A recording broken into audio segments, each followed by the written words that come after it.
This is a presentation on Life Without Parole, Criminal Justice Correction Class 303.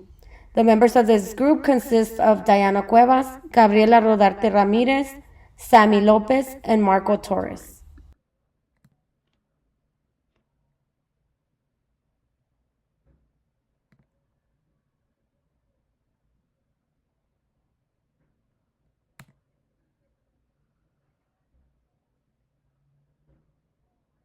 Is life without parole truly a more humane, effective alternative to death penalty? Life without parole is often seen as an alternative to death penalty. It assures that those convicted of serious crimes will never be released. This sentence is designed to protect society from individuals deemed too dangerous to return to public life. Due to this, life without parole has become normal in the public eye despite of the punishment being extremely severe.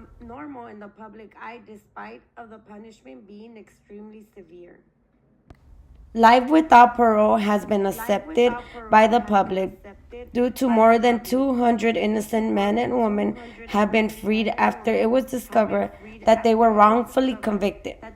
The possibility of an execution on an innocent man or woman is a big reason why many families agreed to the alternative of life without parole rather than the death penalty. Moving on to our next topic, we're going to be talking about juveniles who have been sentenced to life without the possibility of parole. Unfortunately, half of the states in the U.S. still allow juveniles to be tried with this sentence, and this brings to question my three main concerns, which would be public perception, adolescent and mental development, and alternative sentences. On to my first slide about public perception.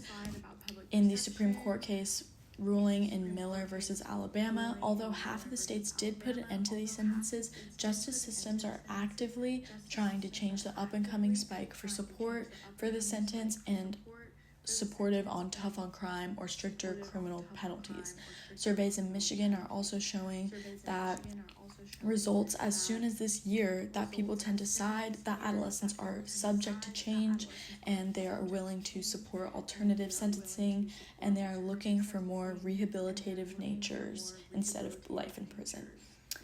Citizens in Michigan are starting to change their minds due to financial burdens on taxpayers, and this is not the only state that feels this way. In the Supreme Court case in Graham versus Florida, they quoted that life without parole for juveniles is especially harsh punishment.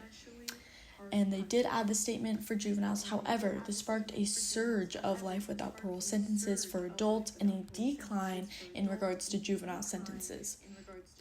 Due to the current uprise trend change, North Carolina surveys out of 94 juveniles who were ages 13 to 17, 49 or 61% of those juveniles were serving life without parole sentences, and it has shown that more counties that use this sentence have a higher probability that counties close to this county are more likely to impose this sentence again. Moving on to my next point about adolescent and mental development. In the Supreme Court case Jones versus Mississippi, it highlights how the Eighth Amendment fails to protect juveniles, and we should protect youth from irreversible and cruel punishment. In this court case specifically, they reference the Eighth Amendment and how juveniles are not permitted to be put to death if they are under the age of 18 due to their lack of maturity, responsibility, vulnerability to negative influences, and incomplete character. Due to juveniles' immaturity, their immaturity levels are shown to be too low and would damage future development in juveniles who are sentenced to life without parole.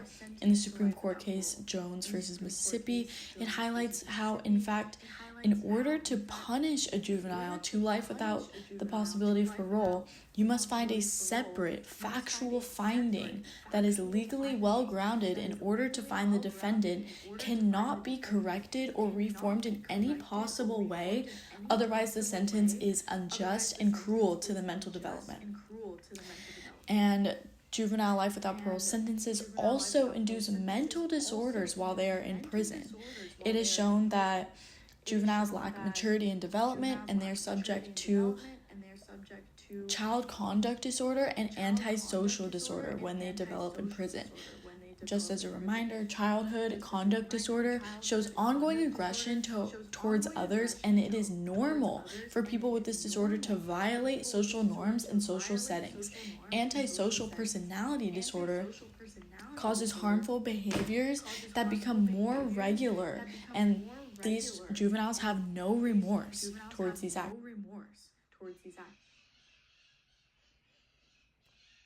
Finally, in my final point for possible alternative sentences, the public in Michigan studies show that juveniles are capable to change and suggest alternative sentences. They believe that adolescents are subject to change due to their age and development, which play a part into their sentence. Some examples of rehabilitative sentences are applying treatment and training into practice, becoming a better person in society. And in the youth development, they found that delinquent adolescents tend to gain a sense of belonging when they are committing crimes or delinquent behaviors. Restoring rehabilitative and restorative community service are better than serving their lives in prison. Due to these findings, the behavior studies show how integrating not only rehabilitative sentencing methods, but also the idea that becoming part of a community, such as cleanup projects or mentoring, can show more improvement and can change more than spending life in prison camp.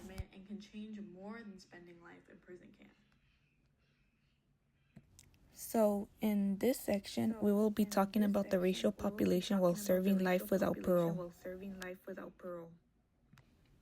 So, to begin with, the racial population serving parole typically refers to the demographic breakdown of inmates who are on parole that are categorized by their race. This means looking at the different racial groups that are represented among those who have been released from prison but are still under supervision. And studies have examined this to understand how different racial groups are represented in the parole system, which can reveal disparities and potential biases in how parole is granted or managed. People of color are significantly affected by life without parole sentences. By 2016, they made up 67% of those sentenced to life without parole. This means that out of all people who received life without parole sentences that year, more than 2/3 were individuals from racial or ethnic minority groups out of 200,000 individuals. This statistic really highlights a substantial racial disparity in sentencing. While not all studies have found clear evidence of racial disparities, a large body amount of research supports the idea that minority offenders tend to receive harsher punishments. This suggests systemic biases in the criminal justice system where people of color are more likely to be sentenced to life without the possibility of parole compared to their inmates who are white. As you can see here, this is a racial demographic graph. As shown in the data, about 56% of individuals serving a life without parole sentence are black. This is a significant overrepresentation considering the percentage of black individuals in the general population. And on the other hand, 33% of individuals serving life without parole sentences are white. While this is a substantial proportion, it is lower compared to the percentage of white individuals in the general population. Lastly, around 7% of individuals serving life without parole sentences are Hispanic. This also indicates a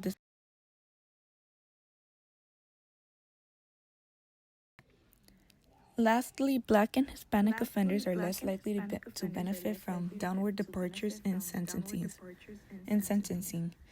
Downward departures are reductions in the severity of a sentence, which is often granted for reasons like cooperating with authorities or having mitigating circumstances that lessen the perceived severity of the crime. Because black and Hispanic offenders are less frequently given these reductions, they have a significantly higher chance of receiving a life sentence compared to other inmates who might receive a more lenient sentencing adjustments.